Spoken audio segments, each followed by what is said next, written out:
a pesar mío, y me consta que en otros socios de la Fundación, lamentablemente no vamos a poder continuar apoyando a Cinemateca en la medida de que no es un emprendimiento económicamente redituable.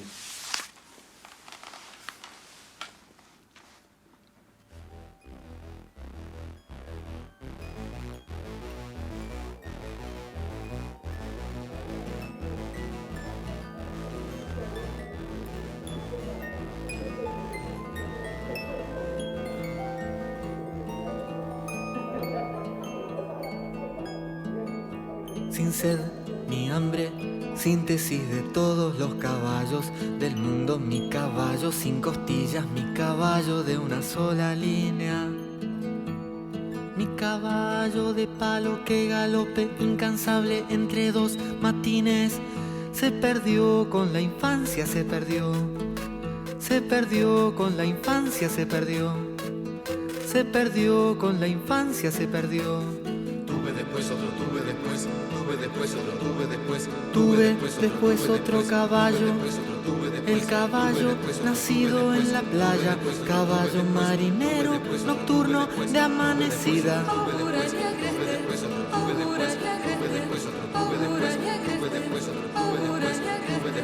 Enredado en las crines de la selva, galopando Tom Mix, barbado de selva.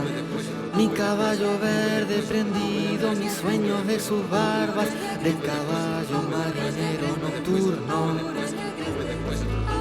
Edificando el día, el caballo vigor de todos los caballos del mundo. Edificando el día, el caballo vigor de todos los caballos del mundo. Edificando el día, el caballo vigor de todos los caballos del mundo.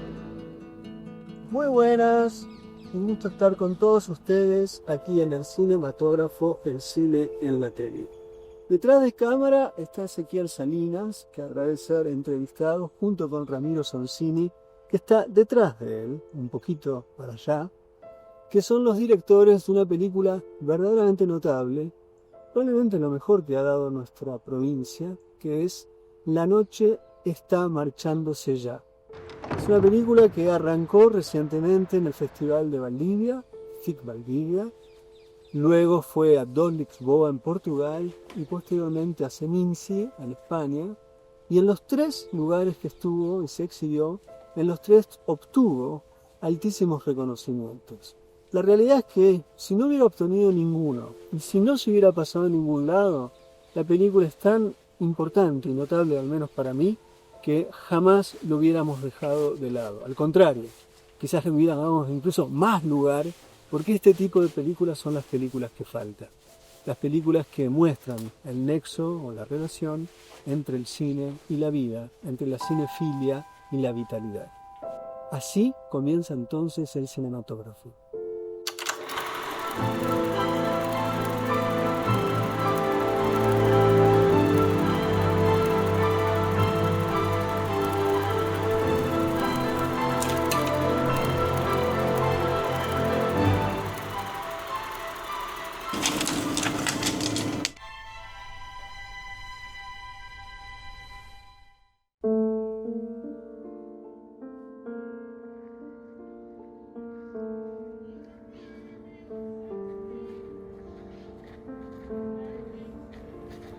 ¿Cómo les va? ¿Cómo va? La gente que hizo de octubre su mes, ¿no? Puede ser. 3 veces en 3 festivales distintos. Empezaron en Valdivia, siguieron en Doc Lisboa y en la tercera fue en Seminci, en Valladolid. Estamos hablando de la ópera prima, ¿no? Correcto. Y primero que nada empecemos por el título, que si bien es una canción de José Luis Perales, ¿por qué eligieron ese título? ¿Por qué la noche se está marchando ya? ¿Por qué ese título? Es misterioso en cierta medida. El título es algo que encontramos recién al final de la película, como cuando ya habíamos editado varios cortes y le teníamos que decir de alguna forma. a partir de la inclusión de en realidad nosotros no lo hicimos por la canción de Perales, sino por un cover de la canción que hacen los chicos Orly, y que tiene que ver también con lo que veníamos haciendo desde hace tiempo en nuestro corto anterior y en la película que estamos escribiendo, que es trabajar con el cuarteto como un elemento clave del universo de las películas que hacemos. Sí, y en realidad, o sea, bueno, hay algo de interpretativo, digamos, que tiene que ver con que la película un poco está situada en una crisis, que es la crisis, digamos, la crisis social que ha generado el mileísmo, pero nosotros queríamos hacer una película que estuviera metida en el medio de eso, pero que no tuviera una visión, digamos, derrotista, sino todo lo contrario. Como un poco apelar al ánimo, a un ánimo enérgico, digamos. Entonces, digamos que la película, si bien se hace cargo de la crisis, intenta tener una visión optimista del futuro. O sea, intenta pensar en un futuro como el futuro como una posibilidad. Hay dos cosas que elude la película. Por un lado, eluden la dimensión pesimista, sin por eso postular un optimismo irracional, pero al mismo tiempo la nostalgia. O sea, es lo mejor del lado de la cinefilia, si se quiere. Quería un poco ver cómo fue concebida ese posicionamiento.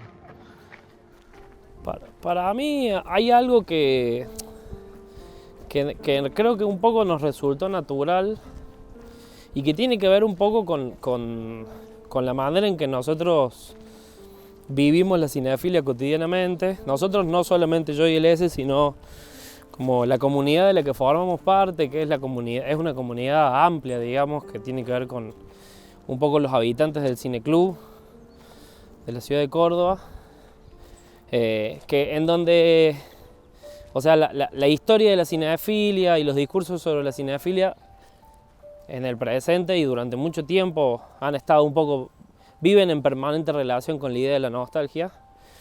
Pero la verdad es que para nosotros el contacto con las películas como medio para vincularse, para tener una vida social, es algo muy poco mortuorio, digamos, es algo todo lo contrario, es algo vital, digamos, es algo que de alguna manera sistemáticamente nos pone a mirar hacia adelante. O sea, vivir la cinefilia tiene que ver con imaginarse cosas para hacer, tiene que ver con proyectar, hacer una revista, hacer un ciclo, filmar, como pensar y aprender, que en general para mí, digamos, son todas cosas que uno hace para vivir, no para vivir como metáfora de mirar hacia adelante, no como quedarse donde está mirándose atrás o lamentando.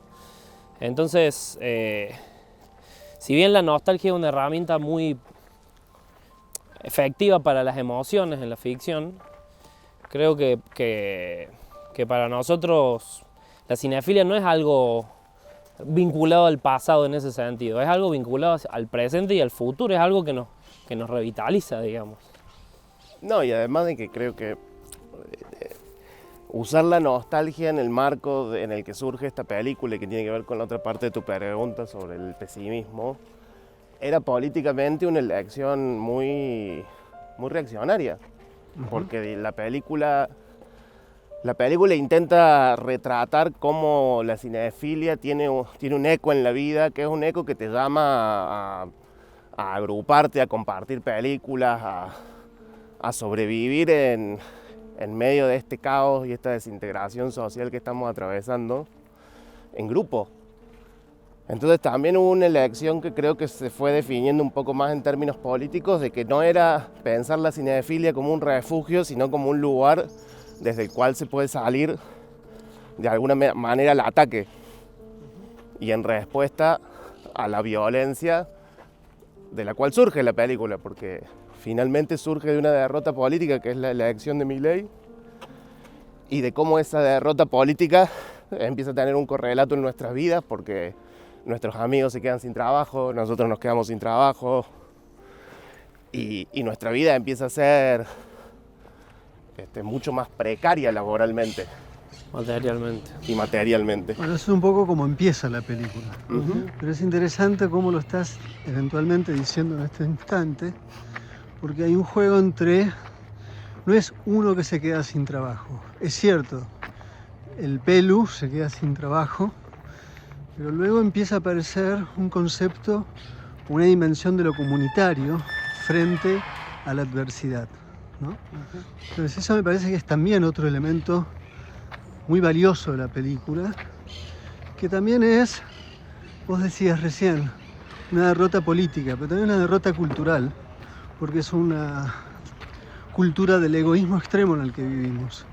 ¿Quieres contarnos un poco de eso y la relación con las películas que ven los personajes en el cine? Y es ahí el momento en el cual, entre otras cosas, se puede ver también una lucha contra el egoísmo.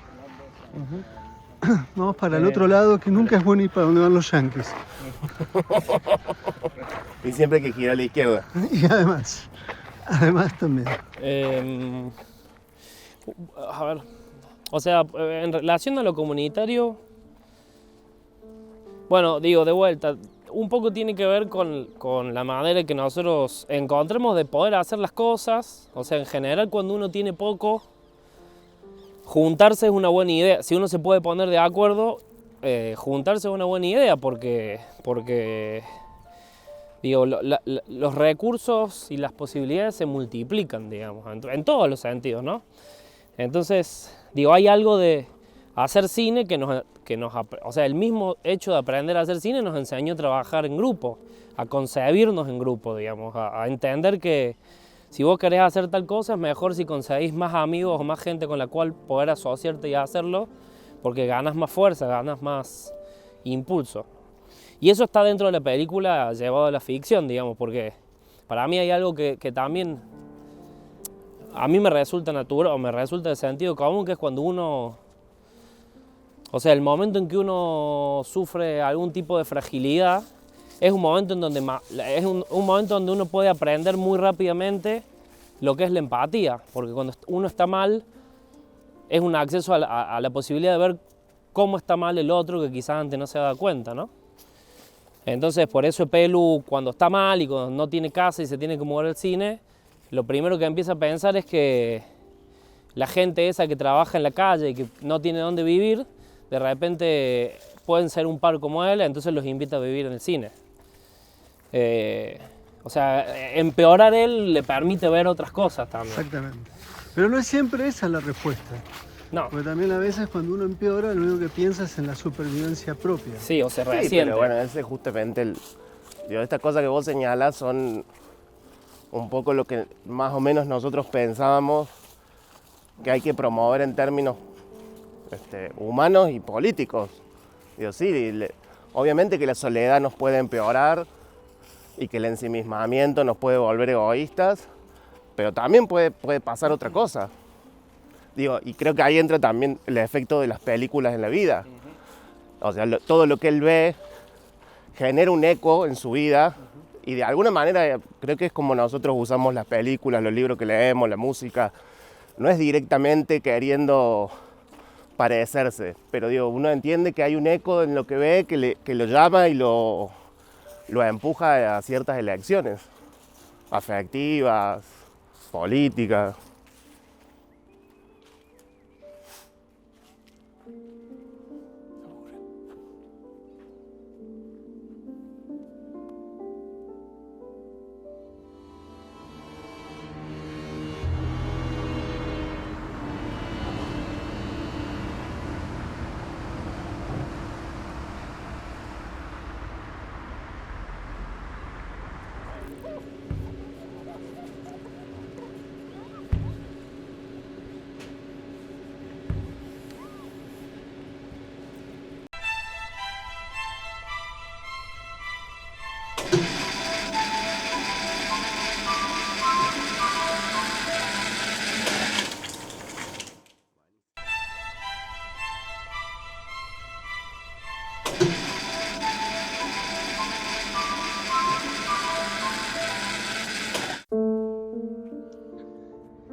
quería preguntarles algo. Bueno, la película transcurre casi en el Hugo del Carril, en el Cineclub Municipal Hugo del Carril.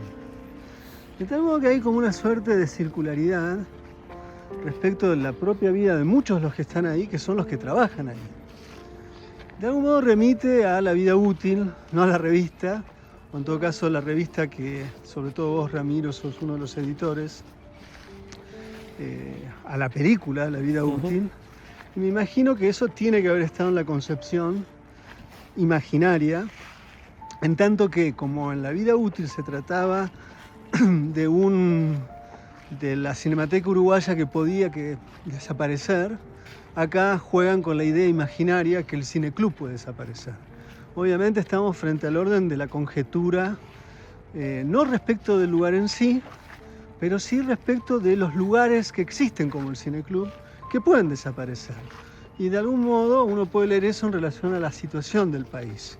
Cuéntenme un poco cómo llegan a entrever que no solamente se trata de la posibilidad de que quede sin trabajo un proyectorista, sino de extender esa posibilidad a la extinción de una forma de vivir la cultura y un espacio que la permita prodigar, cuidar y hacer vivir. Lo que pasa es que, digamos, en el germen del proyecto está la elección de Milei. Y la elección de Milei tiene muchas consecuencias en nuestra propia vida que tienen que ver con que sucede lo que pensamos que no iba a suceder, que el Inca se cierre, que no se pueda producir en Córdoba, que no tengamos trabajo. Y en el marco de eso, que ya venía sucediendo cuando empezamos a trabajar en la película, la idea de que el cine pueda cerrar era un poco también como, bueno, ¿cuál es la peor pesadilla a la que podemos soñar en este momento? Y es que nos cierren este lugar. Y no tenía que ver directamente con la realidad política del cineclub, porque es un lugar que políticamente no depende del gobierno nacional, pero sí con nuestra pesadilla. Claro. Y todas las pesadillas que se venían cumpliendo. Sí, y en última instancia que, digo, o sea, es un poco esa pesadilla pareciera que es el tipo de país que les gustaría a los libertarios, digamos, un país que sin vida pública, sin instituciones, sin espacios abiertos para la gente, un mundo privado, digamos, de que a cualquier lugar que quieras entrar tenés que pagar una entrada y si ese lugar no es redituable no vale la pena que exista. Entonces en algún punto el cineclub es el cineclub en sentido, es el lugar singular que es y al mismo tiempo es como un ejemplo de cualquier institución pública, digamos. Además porque la vida de las instituciones culturales argentinas desde hace tiempo es frágil. Como hay muy pocas instituciones, creo, tanto públicas como privadas, que pueden sobrevivir a un cambio de gobierno o a un cambio de gestión o a cualquier vaivén político de los que tiene Argentina tan seguido. Quería preguntarles por otra cosa que está asociada a la relación de las películas que se citan. O sea, podemos nombrar alguna. Hay películas de Renoir, está Gente de Bien, está Nobleza Obliga. También hay una cita muy peculiar sobre Ozu. Entonces, ¿de qué modo fueron eligiendo eso como un texto en el texto, por decirlo así, un intertexto, o un diálogo con las películas?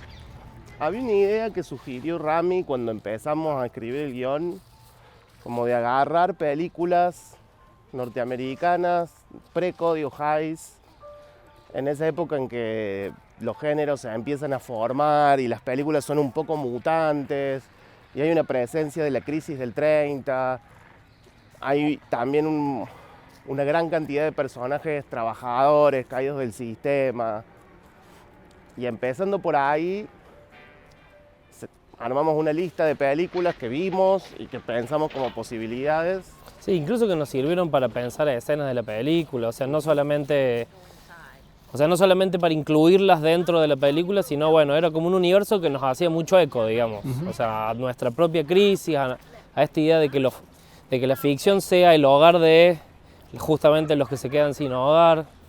Y entonces a partir de ahí surgieron un par de de ejemplos que quedaron como incluidos y otros no. También hubo caminos truncos, porque la película en su germen tenía una línea que era que Pelu era fanático de Charles Lawton, y eso, bueno, fue saliendo, pero también fue como encontramos un lugar para Ruggles of the Red Gap. Sí, nobleza obliga. Sí. Nobleza obliga. Sí, y después eso, como el caso de Nobleza Obliga, el caso de la película de Ozu, son como referencias que ingresan específicamente, digamos. O sea, la escena de Ozu nos permitía, digamos, construir una escena en donde se viera de manera muy simple cómo un espectador se puede vincular con una película de manera muy patente, digamos. Nos permitía crear una escena sobre una escena. En el caso de la película de Lawton, de Nobleza Obliga, bueno, hay algo... De Leo McCarey, exacto. Es un personaje que da un discurso que habla un poco de la relación del pueblo y la política, de manera muy directa y muy frontal, entonces también era una manera muy simple de... bueno, eso, mostrar cómo las películas muchas veces te pueden enseñar o te pueden ayudar a sintetizar algo que uno está sintiendo, pensando de su vida o viendo. Bueno, ese es un poco, creo yo, uno de los grandes temas del film. Justamente por esa vía conjura la nostalgia, que es las películas como una forma de aprendizaje y sobre todo la posibilidad de... Bueno, un poco lo decía Langlois, ¿no? Es la universidad del pueblo. La impresión que da cada noche que el personaje del Pelu mira las películas es como si estuviera estudiando, ¿no? O aprendiendo, que es lo mismo.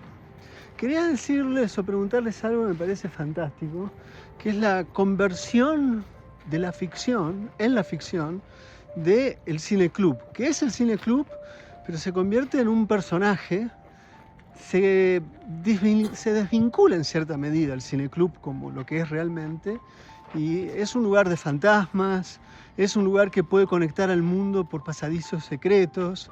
Cuéntenme un poco de esa forma de desnaturalizar un espacio que es absolutamente naturalizado para la mayor parte de la gente que va a ver películas ahí, ¿no? En lo que nosotros venimos trabajando juntos, y también creo que en las cosas que hemos hecho separados, hay un interés muy, muy patente de que el cine le dé espesor a Córdoba como lugar dentro del mundo. Y en ese sentido, todos estos juegos con el cineclub, construirlo, diciendo que es un lugar que conocemos muy bien, donde hemos estado muchas veces, tienen que ver un poco con llamar al cine para que nos ayude a que este lugar, que para nosotros puede ser cotidiano, de golpe tenga un relieve diferente. Y digo, eso es lo que te permite la luz, el encuadre, el montaje, como que el cine se vuelve un lugar épico, un lugar mítico, un lugar pesadillesco, un lugar que puede ser una calle de un film noir o una escena del gabinete del doctor Caligari. Exactamente así está filmado en algunos momentos, ¿no? Hay un par de planos en contrapicados con ángulos enrarecidos que remite también a cierta historia del cine a partir de los encuadres. Yo diría que la película no solamente cita películas en su interior, sino que en ciertos momentos, en función de la elección de encuadres, habría también una forma de citar a partir de los planos o el encuadre elegido. No sé cómo ves eso. Sí, es que hay algo que es parte del sistema de la película para nosotros y parte no del sistema de la película, de nuestra manera de trabajar, y que es lúdico, y es decir, juguemos a que esta es una escena de Johnny To, o que este es un plano de Pedro Costa, o que este podría ser un plano de un film noir de los años 40. O sea, juguemos a que hay gestos que podemos imitar, y después de esa imitación empieza a entrar lo que es personal, lo que es inherente a Córdoba, al Cineclub Municipal Hugo del Carril, a Ezequiel, a Ramiro. Y ahí se arma un cruce que para mí es interesante entre ese eco que uno tiene de la historia del cine y algo que es mucho más personal, mucho más propio. Sí, como que había algo que el placer de hacer la película tenga un poco que ver con el placer de ver películas. O sea, poder jugar con la forma, ¿no? Y eso se nota en la película. También es una película de mucho placer. Pero no solamente placer por el cine, placer por vivir, ¿no? Eso es clave.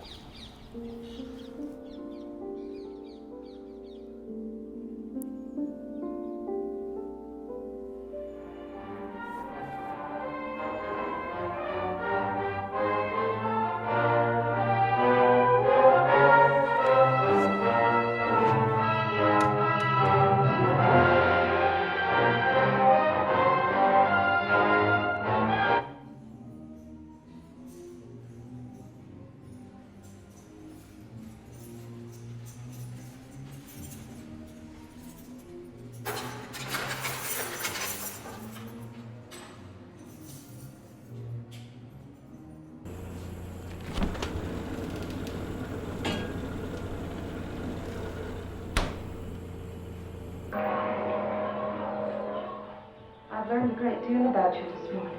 Yes? For one thing, you have children. Muy buenas.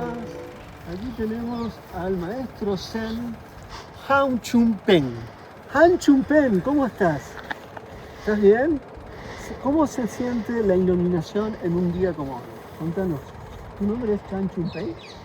No habla este pelotudo, pero bueno, es un boludo alegre. Vamos a... Hermoso todo.